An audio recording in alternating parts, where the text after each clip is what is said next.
But next, we have Gavin McLaughlin, who is CIO at Edinburgh University, who is going to talk about digital disruption. It says here the treat an opportunity, but I guess that means the threat an opportunity to higher education. Thank you. All right. Well, thanks very much, Ian, and thanks to all of you for coming today. So my presentation is about digital disruption, and I guess it's really a follow-on from Peter's presentation about truth and the threat there. I'll be talking about really an economic threat, which is the disruption that comes from a lot of the innovations that are coming out and how that's affecting a lot of the sectors. I'll first give you a couple of use cases from other sectors, not higher education, and then I'll focus in on how digital disruption is affecting our sector, higher education, and maybe some of the things that we can go ahead and do about it. So first and foremost, I really like this quote from Lonely Planet, and it's all about species survival, but you can go ahead and equate that to institutions such as yourselves.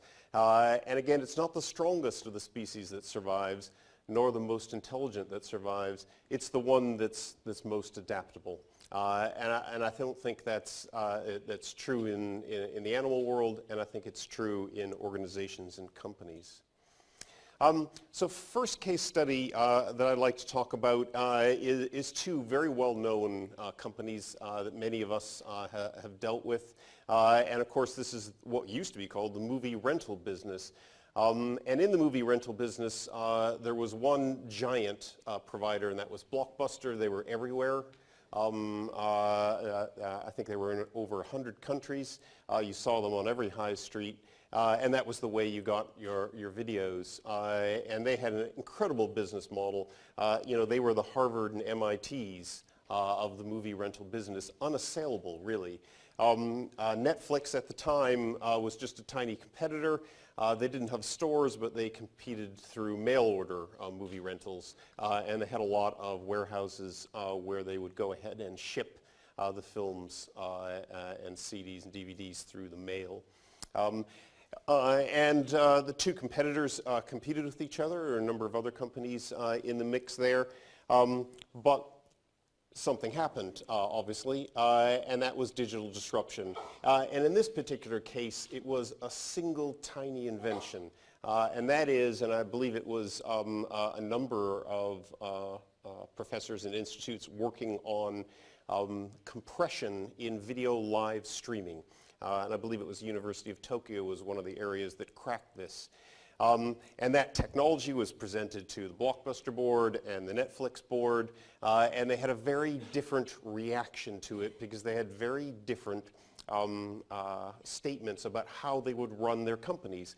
One of them was to be the best global entertainment distribution service, and the other one is to provide our customers with the most convenient access to media information. Very slight variance in that. But the Netflix folks, of course, said to themselves, this is a better way to provide movie rentals. And they literally closed down their warehouses, took that money and invested it in live streaming. And of course, everyone knows the end of that story. Blockbuster was essentially wiped out of business, and in a very short time frame. And again, that's on the back of a single invention. So very, very interesting case study and quite a lot to be learned about it. There were some very interesting things towards the end that Blockbuster did in an attempt to combat this issue that they were faced with. And they did go online, but they went online with a customer's website. And that customer website allowed you to pay your fines online. I don't know if anyone remembered the days when they did that. And of course, the issue with the Blockbuster model is they made almost all of their money off fines. If you didn't return your video on time, we all remember that era, then you got fined and it was horrible and everything else of that nature. And does anyone remember, live streaming when it first came out? Netflix said there will be no fines, because you can't return the video late. So, that whole thing went away. But of course, Blockbuster's last attempts were really troublesome, and they didn't get anywhere with that. So some really interesting lessons learned about how to turn a company around. Here's another case study, and this is Kodak and digital cameras. Now, of course, Kodak invented the camera in 1900. I would assume most of you in the room didn't have these cameras because it was quite some time ago. But the point of this slide is that they invented the video camera. What's less well known is they invented the digital camera. Kodak created the first digital camera. Here it is, not the most impressive piece of technology, and it actually uses a cassette tape on the bottom, fascinatingly enough. And of course, the labs at Kodak created this. Really fantastic invention. They brought it in front of the board of Kodak, and every single member of the board said the same thing. There's no way we're going to adopt that, because this is what we do. We're a film company, and we make film, and we've made, billions of dollars creating film, and that's what the industry is. It's the film industry, and how could that possibly disappear? And actually, your tiny invention, this thing, is a little bit of a threat, and why would we support that? And of course, everyone knows what happened. Canon, Sony, and the others came out with digital cameras, which have now almost entirely replaced film. Another lesson learned in digital disruption. A technological invention comes along and completely disrupts an industry or a sector. Here's another user case, and this is a more sophisticated one, and a little bit more to wrap your heads around.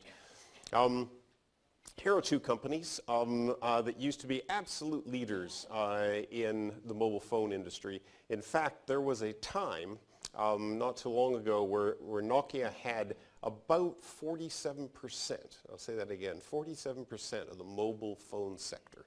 Huge, huge. No one has ever been, not even Apple, has got up to that level of dominance in mobile phones since. So how could they possibly fall? Well, the CEO of Nokia admitted years later that they lost the war of mobile phones because they lost the war of ecosystems. And what these two companies didn't get, but the Android and most especially Apple got, that it wasn't the phone anymore that was important. It was the ecosystem of applications around it.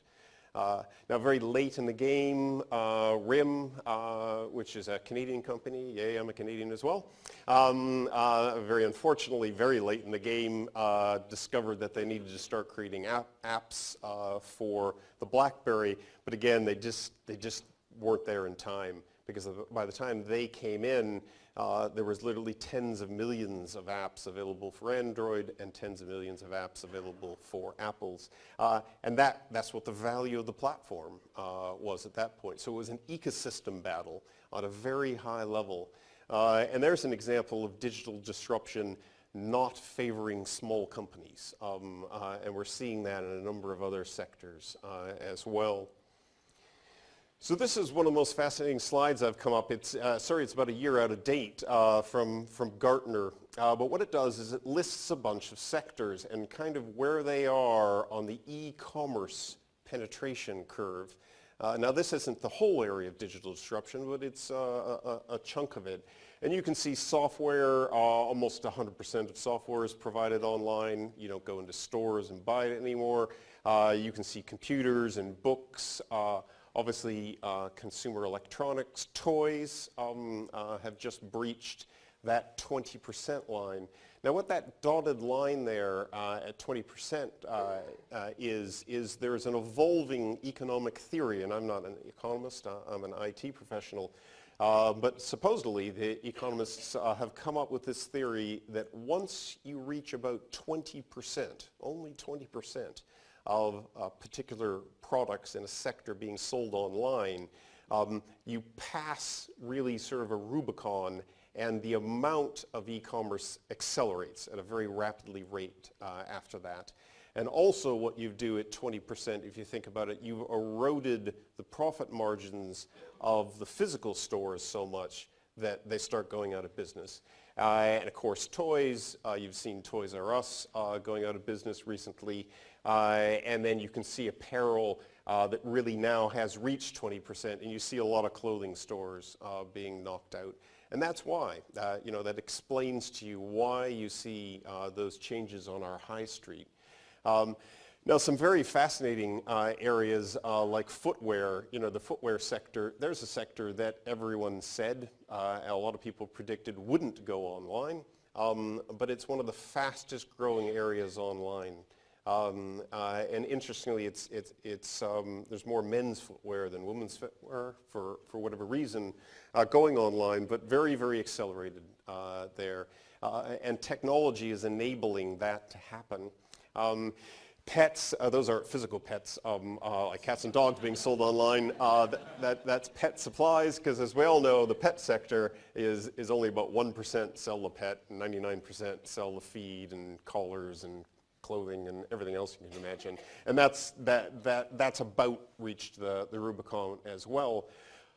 But, and I think this is one of the most interesting things in this slide, there are exceptions. There are some things that people have really pushed back about doing online. One of them is the grocery sector. Huge, huge investment in shopping for groceries online with Ocado and many other companies coming out, and Sainsbury's and all the main supermarkets being available online. And it just stopped, really. And again, I'm sure there's some interesting research going on about why that is. But people just haven't adapted there.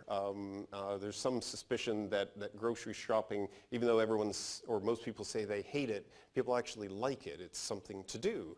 And you go out and you cruise the aisles and you pick your food and everything else of that nature, and they just can't reproduce that experience yet, I would say yet, online. So digital disruption is happening in all of those industries. Obviously, digital disruption is going to go ahead and, as we speak, is hitting higher education in a very major way. Couple of things. This is an important slide in that it talks about some of the key threats, specifically about digital disruption, but digital disruption in higher education. So one of the most important concepts is disintermediation. Or a whole paradigm shift. And disintermediation is quite simple. It's the concept that you have a buyer or a consumer and you have an end product, and typically you've gone through a middleman or an in-between store or several layers to get at that end product. A classic example from another sector is if you're a passenger and you want to get a taxi, you go through the taxi cab company. We don't need to do that anymore because you can just go through Uber, and that's disintermediation. Another example is if you're a consumer and you want to go ahead and get a bed in Berlin to stay for a couple of nights, you typically had to go through a hotel chain or even a travel agency who would then talk to the hotel chain, and the hotel chain would go ahead and get you a bed. But now you can go directly through Airbnb to someone who has a bed in their home. May not be for everyone, but that's disintermediation. Now, will disintermediation hit the higher education industry? There's some very, very interesting articles that have just come out recently. University of Oxford and a number of other universities have published some articles about universities where a student or a learner can go directly to the professor without going through the university. I mean, what does the university actually do? Well, it awards the degree, but mainly it collects a bunch of professors together and classrooms and things of that nature and courses, allowing you as a student to go ahead and get the learning that you wanted. But what happens if they did that online in some sort of Airbnb or Uber equivalent, and you could go directly to the professor and get your education? There are people theorizing about such platforms right now. And we should all be scared about that. I think that's a very real threat. disintermediation has affected a lot of other sectors, and I think our sector could be vulnerable for some of our educational products. Obviously, student expectations have increased incredibly. Generation Z is a world of instant gratification, personalization, instant online knowledge and skills. Obviously, Peter talked about the fact that a lot of the online knowledge isn't knowledge, but is lies and mistruths. The personalization is really incredibly important, especially in a generation that has grown up in a world of Amazon and other highly personalized services. And then they come to a university which is very depersonalized. And that can be a huge letdown. There's quite a lot going on from student portals and other applications about creating a far more personal environment, and even some educators thinking about personalized education, and we see that evolving in a number of universities. So I think universities are starting to deal with that second particular threat. Price and value is a huge question, and that relates to sort of the larger question of are universities and will universities continue to be relevant in a modern educational society. I could go ahead and give a whole presentation on that, but obviously the price and the value that comes out of the university is incredibly important. The battle of the ecosystems is something very interesting, and I'll talk a little bit about that later. You saw what happened to Nokia and BlackBerry. Would that same thing happen to universities? Well, the answer is yes. I think that there will be ecosystems of universities evolving. And again, I'll talk about that in a few moments.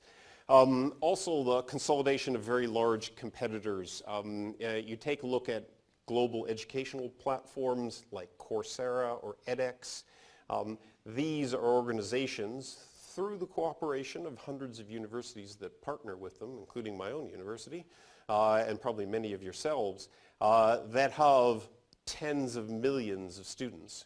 You just think of the power that technology brings. Again, what we're seeing in other sectors is that technology doesn't necessarily favor the SMEs or the individual companies, but does in some ways favor large conglomerations such as Coursera and edX. You see some very large U.S. universities like Penn State has over 85, verging on 100 online degrees already, and growing very rapidly with their world campus. And then obviously competition from adjacent markets where there's a lot of commercial companies coming in to the university space, like Lynda, Skillshare, Pearson's, a lot of the publishing companies, and people like that coming in. I was just at a conference last week in Boston, and a really excellent presentation by the World Economic Forum about the future of work and how universities aren't keeping up with the higher education or the greater higher education demands that students are making. And the fastest growing area is executive education, exec ed, or adult education. So these are people who have left university but still want additional education. And more of that is being provided by the companies themselves and being paid for by the companies, often insourced, or in an increasing number of cases, those companies are outsourcing, but mainly to commercial suppliers who are providing that, with few universities jumping into that growing market. And I think that's quite dangerous for us as universities, that we're not looking and trying to compete head-to-head with the commercial suppliers in that space. I know a number of your universities provide executive education, short courses, micro-credentials, and things of that nature. And from a strategic standpoint, I think that's really, really critical. The WEF predicts that will be the single largest growing area in sort of the higher education market for us. And obviously there's some very big companies. I didn't put some of the obvious super huge ones like Apple and Microsoft and Google on that, but those three companies are very interested in education and see it as a potentially profitable area for us. And then finally, we live in an age of unbundling, and that's really just a fact of life. It's not necessarily a threat, but it is. You know, everything from musics to videos to many other services are unbundled. The public doesn't expect to buy a whole album just to get the one song that they like, or a whole set of movies just to buy the one movie or the clip that they particularly want. They just want to get at that one piece. And again, the World Education Forum is talking about what they call precision education. So just the piece of education that that adult learner wants. They don't want a whole master's degree. They just want the piece about whatever it happens to be, blockchain, or they want an update on the latest results of AI in a specific area, but they don't want to do a whole master's degree or even a micromaster's. Precision education, and many of our universities haven't unbundled, and I think that makes us particularly vulnerable because I would say the more agile commercial adult education providers do unbundle very quickly. In fact, they start in an unbundled mode. And again, we live in an age of unbundling. So some of the key emerging technologies that are coming out, obviously, that are going to affect us. Blockchain is a huge game changer in the whole area of facilitating trust and empowering ownership. And if you think about one of the key things that a university does is we are the holder of the credentials for the graduates from our institutions. But in the future, will that necessarily be true, or will the actual student hold those credentials inside of a blockchain? There are some companies working on that as a solution right now. Internet of Things has been spoken about already in the conference, and again is a big game changer and a huge new technology. The ability to go ahead and explore, understand, measure, and then analyze things on such a detailed level gives us insight across many things. At the University of Edinburgh, we've done a huge IoT project across our libraries, and we're now able to go ahead and analyze at a great level of detail exactly what the student behavior is, how often they use the library, where they go, what day of the week they come in and time they come in, and all sorts of other analysis. And that provides us some very good insight into learning behaviors, the service that we provide through our libraries, and things of that nature. Virtual reality and augmented reality, I think, are key tools in the education toolkit, and will be important and increasingly important over time. Peter and others have talked about artificial intelligence. True AI obviously isn't here, otherwise we may not be here, the old vanishing point issue, thank heavens. But chatbots, intelligent automation, machine learning, and virtual assistants absolutely are. There are sectors that are being dramatically affected as we speak. The call center sector, large chunks of insurance companies and banks, accounts payable, accounts receivable departments. Very, very good machine learning and intelligent chatbots available now in those areas. And then finally, robotic process automation. This is something, a technology that has existed for a while. It's got quite a bad name, usually because it was implemented poorly, I might add. And now the best practice and, quite frankly, the UIs have caught up to the point where if you're not using RPA, I would suggest you go ahead and take a look at some of the latest services and systems that are now available. It can have a huge, again, if implemented correctly. If you just go ahead and let 1,000 flowers bloom, you will have a mess. But implemented correctly, RPA can have a dramatic effect on your efficiency as an organization. But in addition to the key emerging technologies, I don't think you can talk about or think about those without thinking about the key pedagogy and technical revolutions that are also happening, because they're really conjoined in many ways. And I could almost draw a complex matrix diagram here if I put enough thought into it. But what the technology is now enabling us to do is finally to have scale with quality. You take a look at some of the particularly American universities that are operating online. They're able to operate at a very high level of quality with thousands of students in a class. And it simply wasn't possible before. People were doing it before, but I would argue they weren't really doing it with the level of quality of the institutions in this room. But you can do it now. The technology absolutely exists to go ahead and do that. That technological invention has been broken. It's different than the one that hit Blockbuster, by the way. It wasn't a single invention. There's about a score of new inventions that have hit in the last 3 or 4 years that makes it possible to do scale with quality. Automated assessments and e-exams is an example of one of them. 8 years ago or more, when some of the e-exam software came out, it was problematic. People lost exams. There was real information security risks. And the latest generation of products in that area, I would say, is in very good shape. And that's definitely arrived. If you're not looking at that in your university, you almost certainly should be. Huge, huge time saver for the professors, and also a quality save for the people doing the exams.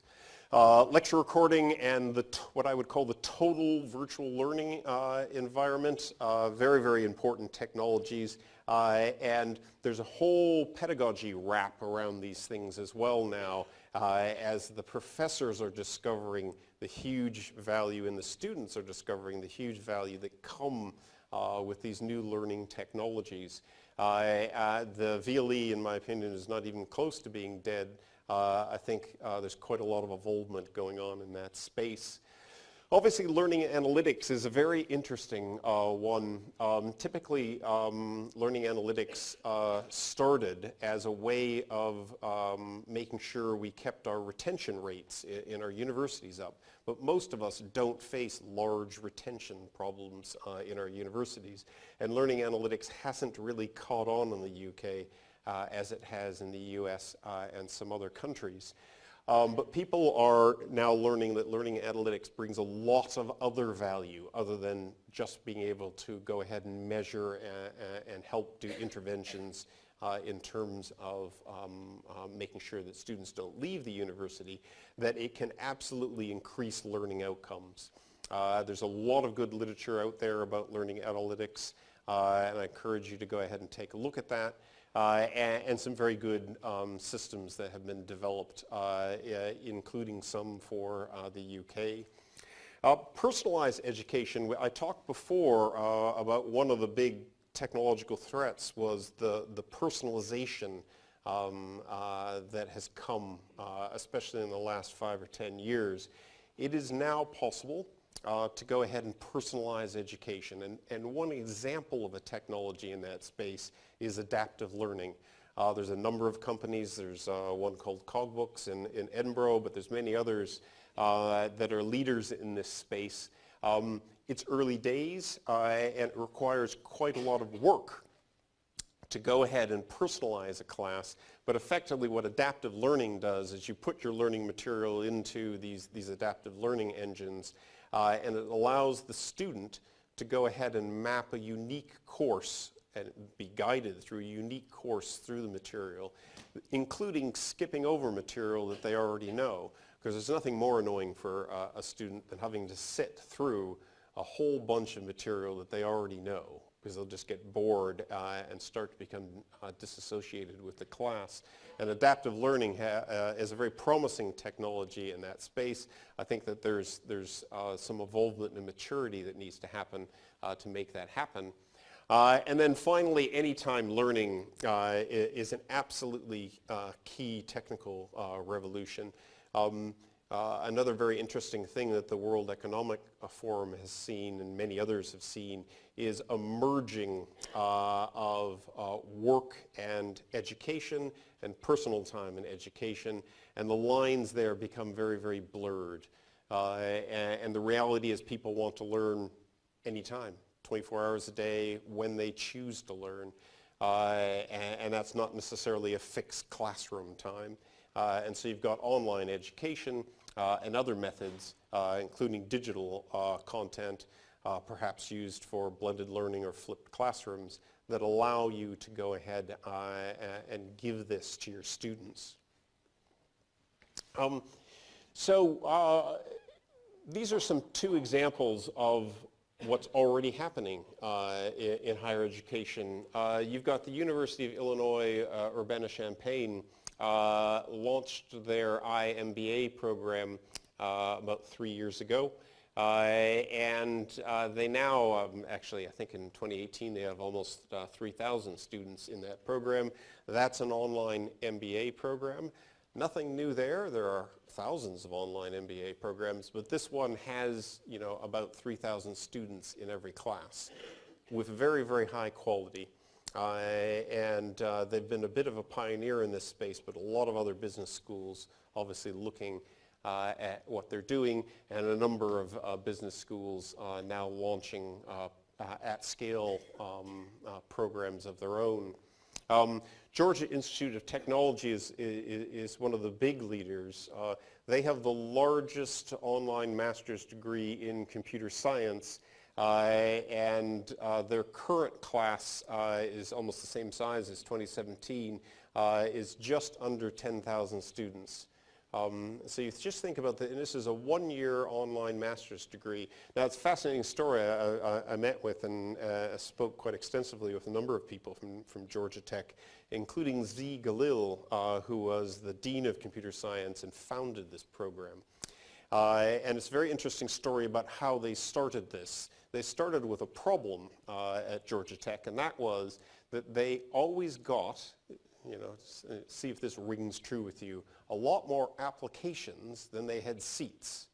And they would get about 1,500 applications, 2,000 applications for their 130 or so places on campus for their computer science master's degree. And Z. Galil said, well, what can we do to get more of those students in? And the first place they went, of course, is the directors of facility.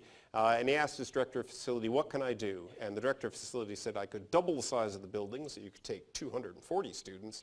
It's going to take about 4 years to build the building, and wouldn't that be great? And Z said, that's not good enough. I want to take all 2,000 students. Well, the only way to do that is online.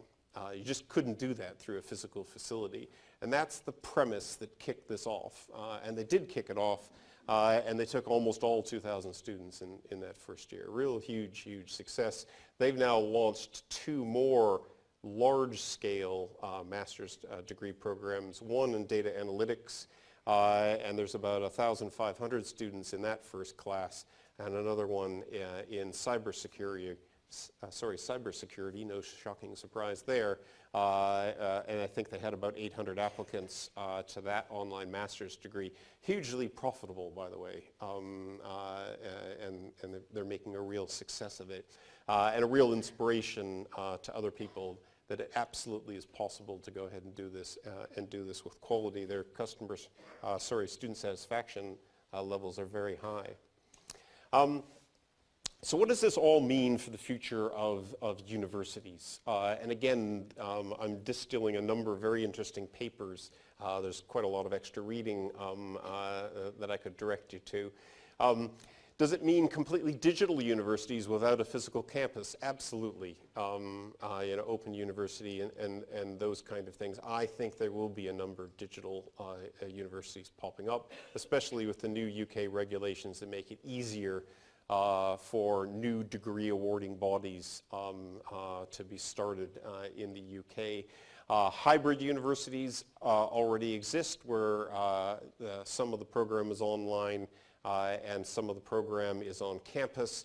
or you do 1 year online and 1 year on campus, or you do it all online but come for your exam on campus, or a certain percent of your students are online. The University of Edinburgh is, I would consider it to be a hybrid university.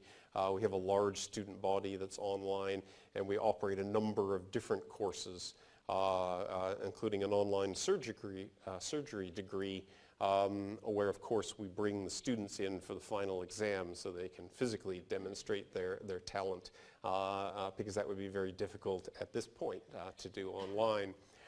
Meta universities, I said I'd talk a little bit about that, and I think that, you know, if you had a prediction that 20 years from now or 30 years from now, what is the higher education world going to look like, I think there will be meta universities. And I think that Coursera and edX are the first evolution of that. One of the most interesting things that's happened just over the last couple of years is MIT. Now MIT, as many of you are aware, is the #1 ranked university, at least on the QS rankings. I realize there's a bunch of rankings, but if you took QS, they're #1 on the QS. So they're sort of top of the heap. And I guess they sat there thinking, well, what do we do if we're #1? Where do we go from there? And one of the things they've done is, of course, they've gone online. They have a number of what's called micro-master's degrees. So these are portions of master's degrees. But they weren't satisfied with the 20,000 or so students that they were getting through their micromasters, and so they've engaged in basically creating a meta university where anyone who takes a micromasters degree with MIT is automatically credited, and you can convert that credit to other universities that have signed up to the MIT program. You don't want to say they're subservient in some way, but there's MIT sort of at the top of the heap, getting all the students, and they first come to MIT, at least online, and then, you know, MIT can't take all 20,000 because they don't have enough space even in their online degrees, and then those other students can go elsewhere. And they started just about 1.5 years, 2 years ago with 3 other universities, and I learned last week that they now have 73 signed up. So that is 73 other universities that are now connected up to MIT, where the student first comes and takes a micromaster at MIT and then goes elsewhere and converts the credit elsewhere. So it's a very powerful tool being used by MIT to extend quite significantly its influence across the educational sector. And those 73 universities are worldwide. So some very, very interesting things, and I think we'll see all sorts of new and other strategies evolving in what I would call the meta-university space.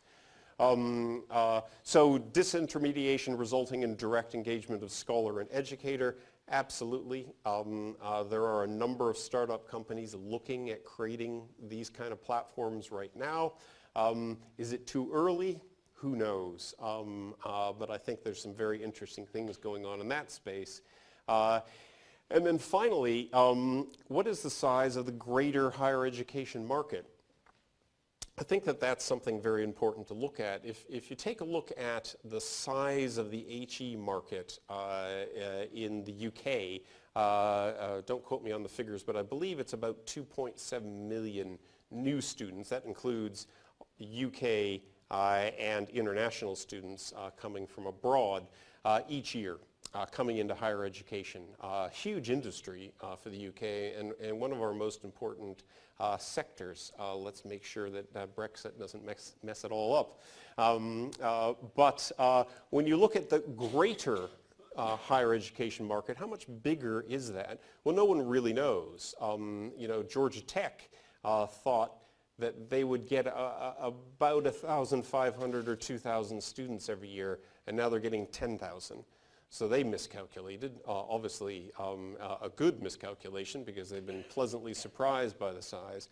But if you think of all the people who can't physically come to universities or are in countries where they can't travel to our institutions or are in full-time work or are carer or have other circumstances where they just wouldn't be able to do a higher education degree, can you provide an online degree and capture that market? And what is that market size? Some people have said it's 10, 20 times the size of the campus based higher education market, so a huge market.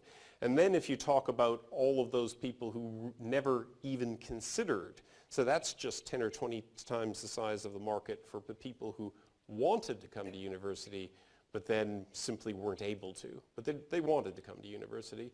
And then what's the size of the market of people who never even thought of coming to university?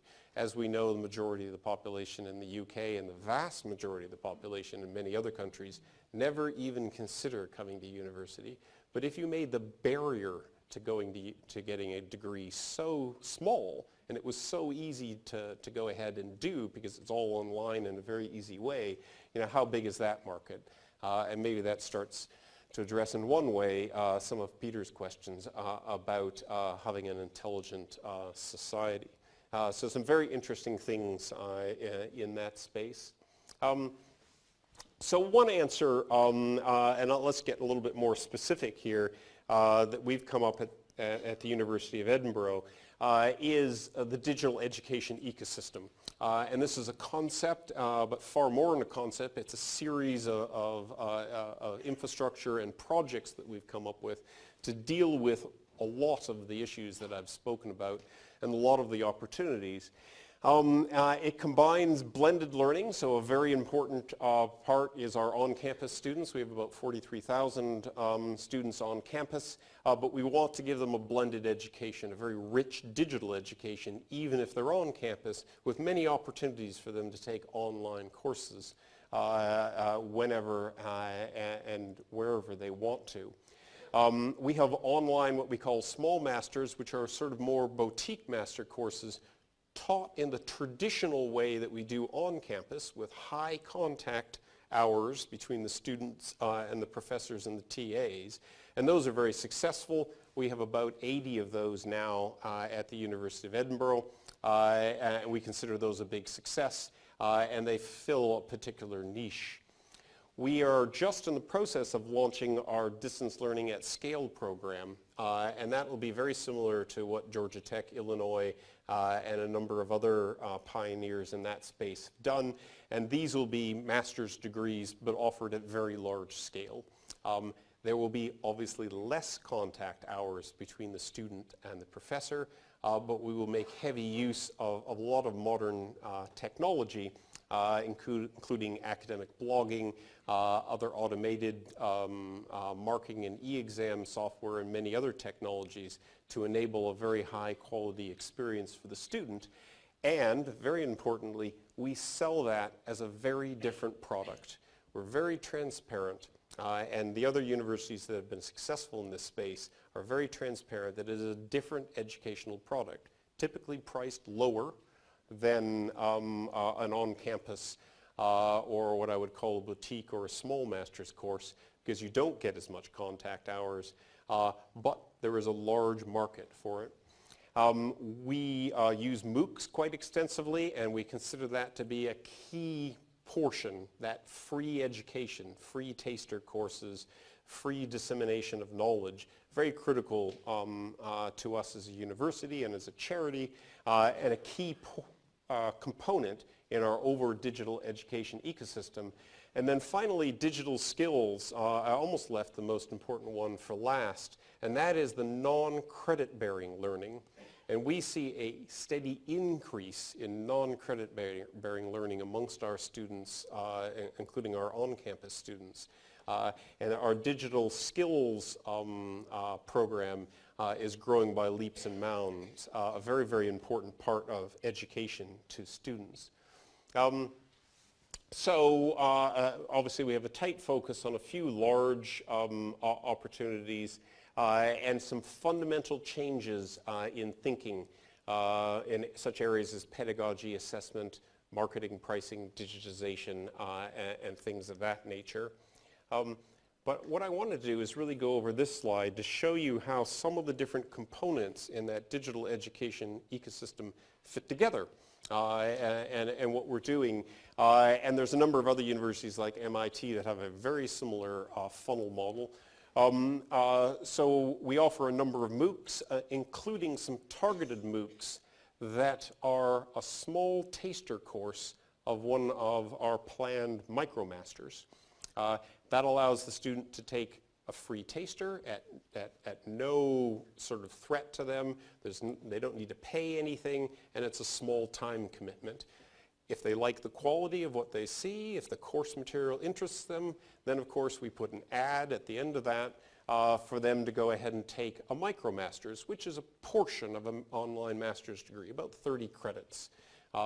At the end of that, they can then pay for an exam, and if they do well on that exam, they get into the full master's degree course, and they can decide whether they want to do that or not. Then they pay for the full master's degree course, or they come on campus.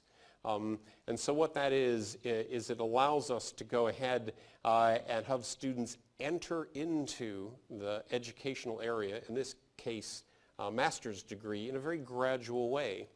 For most of our institutions, including most of the master's degree courses at Edinburgh as well, there is only two choices available to students. They either do nothing, or they come and pay, international student, 12, 15, 18,000 pounds for a full master's degree course and commit to 2 years.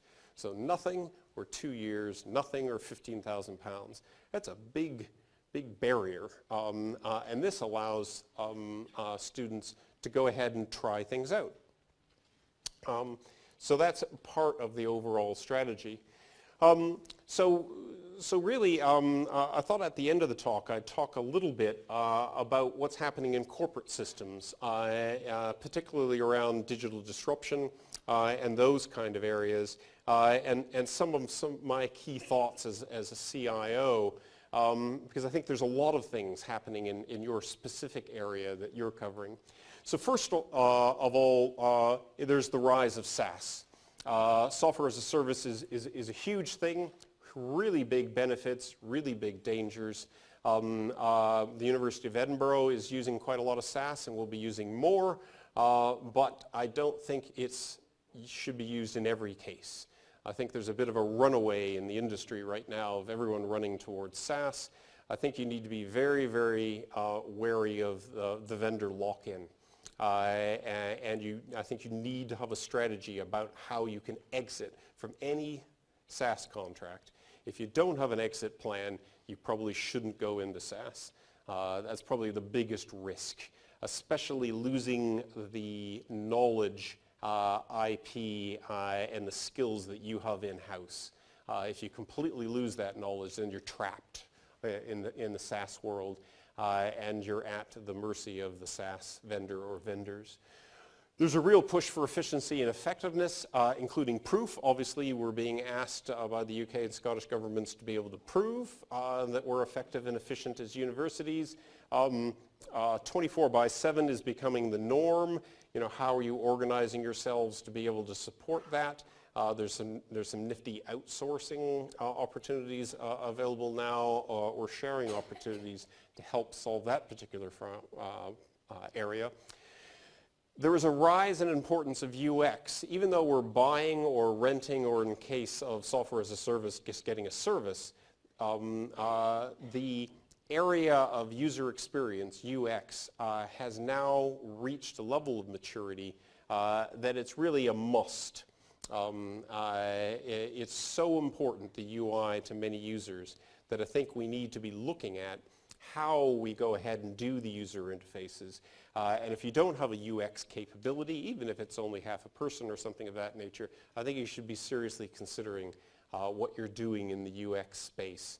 Students expect consumer-grade interfaces when they arrive at the universities. Everything from the student portal to even the corporate and student admin services that they're going to interface with.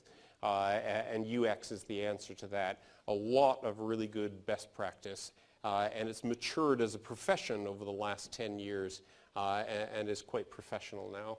Self-service is obviously a really key area. That's just a key way to drive efficiencies. And also make sure that people are close to the data. So one of the things I push at my own university is telling everyone they've got to go ahead and get close to the data. So I recently asked the senior managers at the University of Edinburgh how many of them knew how to log on directly to the HR system and access something as simple as staff payroll data, and no one put up their hand. Not one of them was able to access or had access directly to the HR system. They typically went to someone who then went to an HR person, and that person accessed the system. So how inefficient is that? And it's not just the inefficiencies. If it was just the inefficiencies, I could live with it. It's the fact that they're not close to the data. They're not seeing and interacting with that data directly. We have a huge enterprise data warehouse program underway at the University of Edinburgh, aimed at making sure that all managers, including the senior ones, or most importantly the senior ones, can directly interface with the data in a very easy way and a very intuitive way. And that closeness to the data is a real key thing in the future to corporate systems. If you still have people standing away and having others get their reports for them, I think you'll have lost that battle, and you've lost a lot of the knowledge and intelligence that you hold in your corporate systems. Also, I mean, Peter talked about the rise of organized and industrial scale cybercrime and state-sponsored cybercrime. That's a huge, huge risk. You shouldn't underestimate it. We've had a number of incidents recently at start of term. My own university was hit by a very large-scale attack that took us down for about half a day. It's a very real threat. You have to spend a lot of money on your network security and your information security. That's just life in a modern world, but there's a lot of organizations that can help out. One of our biggest friends is JISC. If you go ahead and have the only way to get to your university be through Janet, that's a very intelligent thing.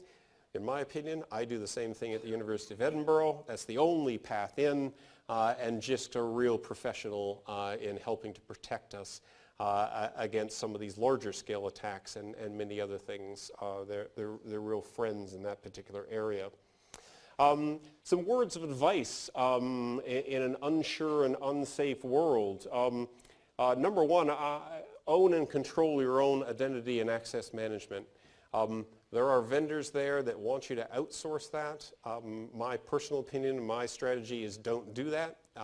That is a key area you need to keep close because it's changing fast and it's integral to the security of your university. And you need to have expertise in that area. If you lose that, I think you're potentially in quite a lot of trouble. Follow GDPR. It is a good piece of legislation. Again, my personal opinion. It really helps to clarify quite a lot, not everything, but quite a lot. And if you follow that, you won't run afoul too much. Own and control your own data analytics, and your enterprise data warehouse. Again, I wouldn't advise you to outsource that. HR and finance systems and a lot of those other corporate systems, absolutely. You know, other people can build better ones than that, and there's some fantastic systems out there, but not the data analytics, not the strategic data analysis. That's really your crown jewels. Never let research data out of your direct control. There's quite a lot of publishers running around asking your institution and your professors to go ahead and port their research data, and they'll run it for you. If you remember what happened with research publications, perhaps the same thing is happening for research data. And again, I think that is crown jewels, and that's the kind of thing, one of the few things you should keep really close and under your total control. Outsource commodity IT and invest in APIs. A lot of you probably work in this area, but APIs are a hugely effective way of dealing with the massive complexity of getting data from one application to another and controlling it, monitoring, managing it, and being able to audit it through a professional API. Ensure you have a comprehensive culture of change and continuous service improvement, and then invest in your enterprise architecture, UX, and information security functions. These are the three functions over the last 3 years that I've invested the most in terms of building up the maturity and putting money into what are three functions that are often neglected in some of the IT organizations in higher education.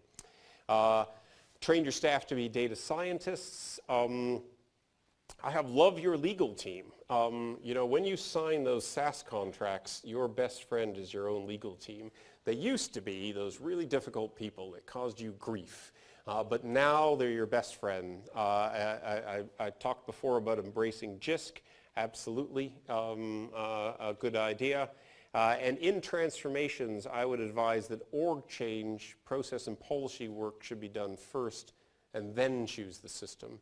We shouldn't have system-led design anymore. And then my final comment is about embracing local IT.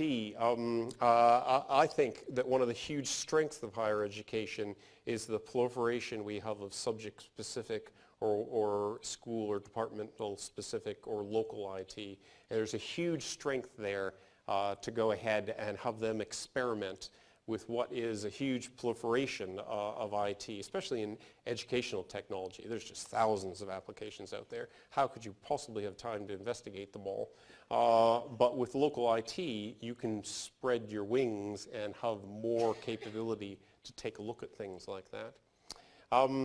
So that's me done. Thank you very much.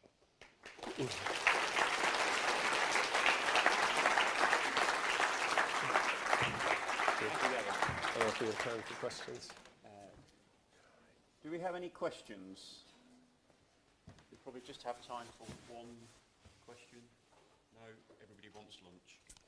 Fair enough. Good. Okay, in that case, we'll break for lunch.